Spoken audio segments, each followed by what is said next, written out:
नेपालमा विगत 24 घण्टामा 1380 जनामा कोरोना संक्रमण पुष्टि। काठमाडौँमा 485, ललितपुरमा 124 र भक्तपुरमा 36 जनामा कोरोना संक्रमण। सक्रिय संक्रमित मध्ये 325 जना आइसियुमा र 50 जनाको भेन्टिलेटरमा उपचार हुँदै।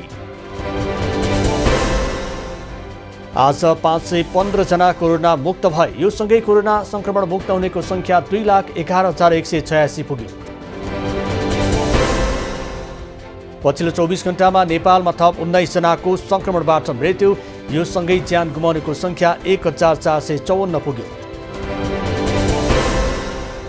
पुष्पकमल दाहालले सचिवालय बैठकमा अभियोग पत्र पेश गरेर पार्टी विभाजनको औपचारिक घोषणा गरेको सत्तारूढ नेकपाका अध्यक्ष तथा प्रधानमन्त्री केपी ओलीको आरोप।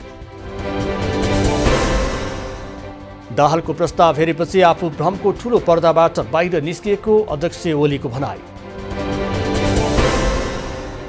अबका बैठक र महाधिवेशनसम्म बहुमत र अल्पमतमा जाने हो भने आफू तयार रहेको पनि ओलीको भनाई। ओलीको प्रस्ताव अध्ययन गरी छलफलका लागि अर्को बैठक मङ्सिर 16 गतेका लागि बोलाइयो। बैठकमा सचिवालय सदस्यले पार्टीभित्र देखिएको समस्या र सङ्कटको समाधानका लागि छलफलबाट निकास निकाल्न जोड दिए। नेकपाभित्र देखिएको जारी विवाद सचिवालयमा टुङ्गो नलागे स्थायी कमिटी बैठकले निर्मम निर्णय गर्ने स्थायी कमिटी सदस्य योगेश भट्टराईको चेतावनी। स्थायी समितिको निर्णय पार्टी तथा नेताका पक्ष तथा विपक्षमा पनि हुन सक्ने मन्त्री भट्टराईको भनाई। पार्टी फुटे देशको भाग्य फुट्ने गरे दाबी। सङ्घ र प्रदेशका जनप्रतिनिधिहरूलाई बजेट बाँडफाँड भन्दा पनि नीति निर्माणमा ध्यान दिन राष्ट्रिय सभाका अध्यक्ष गणेश प्रसाद तिमल सिन्हाको आग्रह। संसदमा आएका विधेयकहरूलाई परिमार्जन गरी कति राम्रो बनाउन सकिन्छ भन्नेमा सबैको ध्यान हुनुपर्ने अध्यक्ष तिमल सिन्हाको भनाई। सङ्घीय संसद र स्थानीय तहमा विस्तृत ऐन निर्माण भए पनि प्रदेशमा अझै निर्माण नभएको तर्फ सभामुख अग्निप्रसाद सापकोटाको ध्यानाकर्षण। आज सम्पन्न नेपाल उद्योग वाणिज्य महासङ्घको चुनावको मतगणना कमलादी स्थित प्रज्ञा प्रतिष्ठानमा जारी। आजै नतिजा सार्वजनिक गर्ने तयारी। उद्योगी व्यवसायीहरूको छाता संगठन नेपाल उद्योग वाणिज्य महासङ्घको निर्वाचनको 3 स्थानको मतदान सम्पन्न। वरिष्ठ उपाध्यक्ष र 3 उपाध्यक्ष पदसहित कुल 63 पदका लागि 127 जना उम्मेद्वार चुनावी मैदानमा। निर्वाचन केन्द्रमा भेटिएका वरिष्ठ उपाध्यक्षका उम्मेद्वारहरूले आफ्नो जित सुनिश्चित भएको गरे दाबी।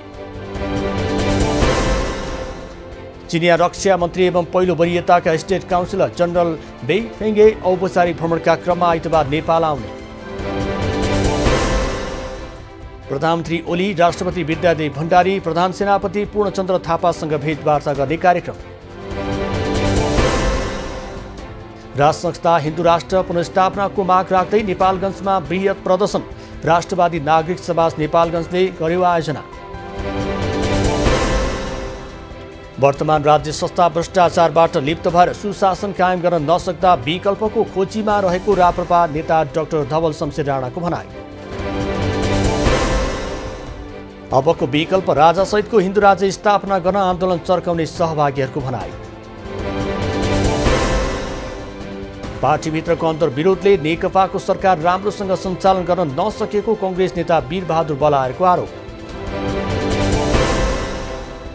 देशलाई अस्थिरताबाट दुर्घटनातर्फ लैजानुभन्दा मध्यावधि चुनावमा जान उपयुक्त हुने पूर्व मन्त्री समेत रहेका नेता बलायरको भनाई। प्रदेश 2 सरकारले बाराको पतलैयामा ट्रमा अस्पताल निर्माण गर्ने, सङ्घको सहयोगमा अस्पताल निर्माण अघि बढ्ने। राजमार्गमा हुने दुर्घटनाका घाइतेहरूलाई छिटो उपचार सेवा दिने उद्देश्यले पूर्व पश्चिम राजमार्ग छेउमै अस्पताल स्थापना गरिने। मैथिली भाषा अनुसन्धानका लागि दिइने सबैभन्दा ठूलो राशिको पुरस्कार एभन्यूज खबरका जनकपुर संवाददाता सुजित कुमार झालाई दिइने। पत्रकार झाले लेखेको अनुसन्धानमूलक किताबका लागि सो पुरस्कार दिने निर्णय गरेको विद्यापति पुरस्कार कोषको भनाई। विश्व चर्चित लेखक पाउलो कोइलोले नेपाली चलचित्र सेतो सूर्य मन पराए। लेखक बुद्धि सागरलाई ट्विटरमा मेन्सन गर्दै आफूले सेतो सूर्य हेरेको र चलचित्र मन परेको दिए प्रतिक्रिया।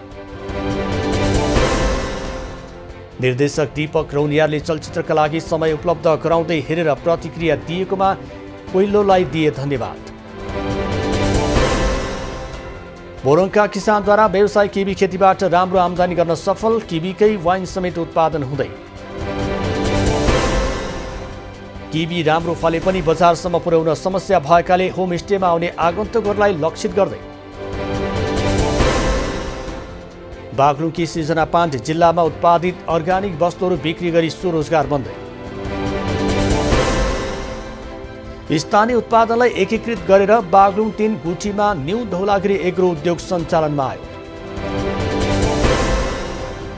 बजारीकरणका लागि कुटानी बिसानी गर्ने उद्योग समिति सञ्चालनमा। उद्योगमा 2 जनाले रोजगारी समेत पाए। ओखलढुङ्गाको सिद्धिचरण नगरपालिका वडा नम्बर 10 रूपसेका घनश्याम बास्तोला बाख्रा पालन व्यवसाय गरेर जिल्लामा उदाहरणीय बन्दै। वैदेशिक रोजगारमा 5 वर्ष काम गर्दा कमाई नभएपछि बाख्रा पालनबाट वार्षिक 4.5 लाख रुपियाँ कमाउँदै। यस वर्षको कार्तिक नाच कोरोना भाइरस महामारीका कारण परम्परालाई जोगाउन भए पनि शुक्रबार र शनिबार गरी 2 दिन देखाइयो। काली गण्डकी करिडोर अन्तर्गत गुल्मीको रिडी रुद्रवेणी हर्मिचौर सडक खण्डको स्तर उन्नति तथा कालोपत्री थालियो।